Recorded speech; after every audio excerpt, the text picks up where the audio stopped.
Ben Hogan's Swing, The Great Golf Legacy. As a child, I once read the translated version of Ben Hogan's 5 Lessons, The Modern Fundamentals of Golf from my father's bookshelf. And the picture of Ben Hogan's swing playing got imprinted in my head. It was a time when historical TV dramas were popular in Korea. In the evening hours, watching TV with my parents, brutal scenes of criminals being dragged to the prison and beaten with irons would catch my eyes. To me, the illustration of Ben Hogan resembled those being taken to prison after being tortured and seated with a long plank called car around his neck. The illustration I saw in the book did not draw my interest in golf, but now, after 20 years of playing golf, I can say the book changed my golfing life. As a gift from one of my older friends, a golf enthusiast, it was an eye-opener for me. Who is Ben Hogan, the man who wrote this book, the timeless Bible of golf teaching? On August 13, 1912, Ben Hogan was born in Texas, USA.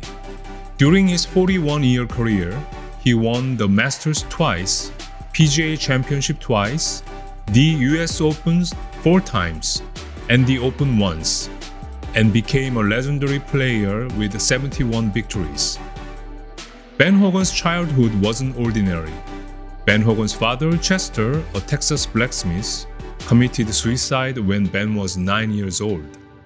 He shot himself in front of young Ben, and some say that this traumatic experience influenced Ben's introverted personality. After his father's death, Hogan's family struggled financially.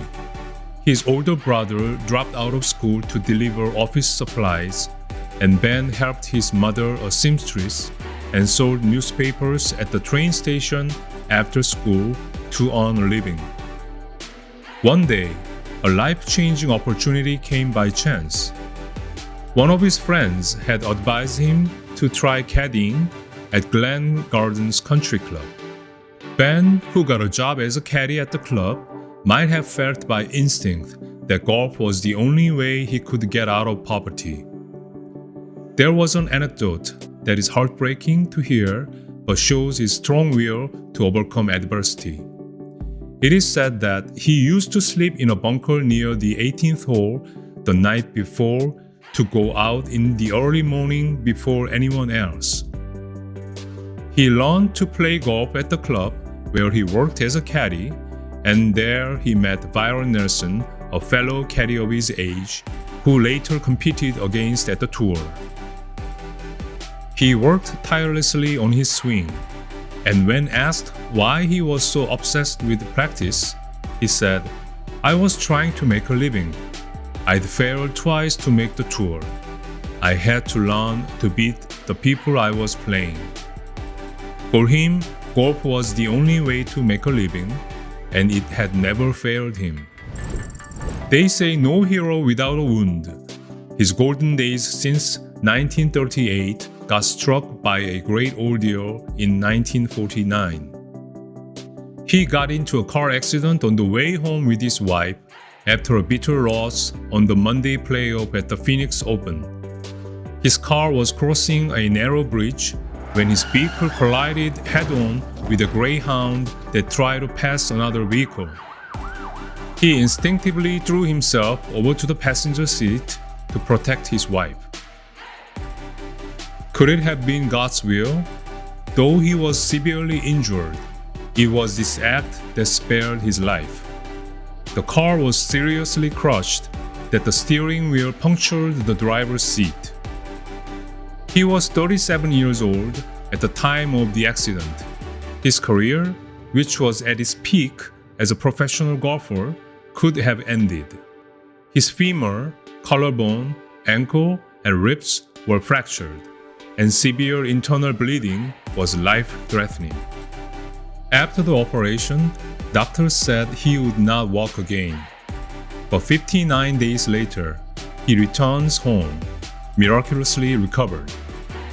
If he were a normal person, he would have been content with surviving, following the doctor's advice, could have given up golf, and lived an ordinary life. But Ben Hogan did not give up. After 7 months of rehabilitation, he began practicing. When he was able to walk again, he hung on to hitting balls at a driving range until his hands bled. The following year, he was a runner-up at the Los Angeles Open and later wrote a miraculous comeback story marked in golf history by winning the US Open even with severe leg cramps.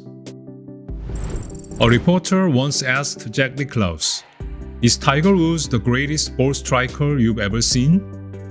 Without hesitation, Jack answered, No, Ben Hogan, easily." After the additional wins on 4 major championships since 1950, he published The 5 Lessons, The Modern Fundamentals of Golf in 1957. His book, After the Pain and Glory He Experienced, becomes even more meaningful. Perhaps Ben Hogan's swing at the time when the book was being written may have had a lot in common with Tiger Woods' current swing, both having similar traumatic experiences in numerous injuries and rehabilitation. Both players will need a rhythmic, natural swing with the least strain on the body to avoid injuries, a sustainable, repeating swing as they get old. That is the lesson Ben Hogan left in his book. At the beginning of his book, he says that every amateur golfer can hit in the 70s. It may sound implausible since it is believed that becoming a single-digit handicapper is extremely hard. But he said this under one condition: to go about wisely. So what does it mean to go about wisely? He says that as much as many golfers think and say playing golf is a great way to socialize with their friends, if you look deep inside, they all have a desire to become a good golfer, to be better. And the most remarkable attraction to golf is the joy of improving oneself through practice. Therefore, to go about wisely when playing golf means to study the fundamentals of golf and diligently practice with those fundamentals. Ben Hogan says about the swing in his book, "Everything I know about the full swing is in here. I don't think the fundamentals will ever change. They simply look different because people are built differently." Ben Hogan was a great player as well as a great teacher. He felt sympathy for the amateur golfers who tirelessly practice with wrong methods. The ones who don't know the fundamentals of golf cannot improve their game regardless of the time and effort they put into golf, and in the end become disappointed and can get hurt physically and emotionally. By writing the fundamentals of golf he learns by experience, he has provided wonderful opportunities to millions of golfers in the world.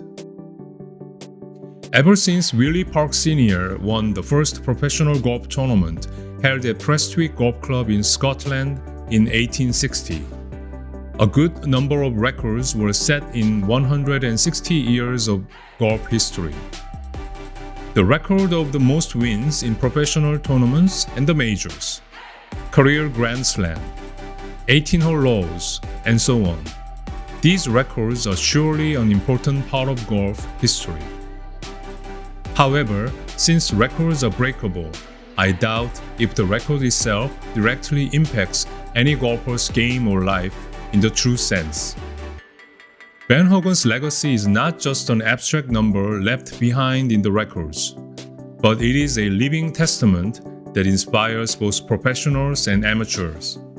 The greatest comeback in history, where he fortified his injuries and won the US Open at Marion, has set a remarkable example for his junior pros facing adversity. And as long as golf exists, Ben Hogan's Golf Bible will remain as a true legacy, a rebirth of his golf spirit found on the beautiful swings of future generation golfers.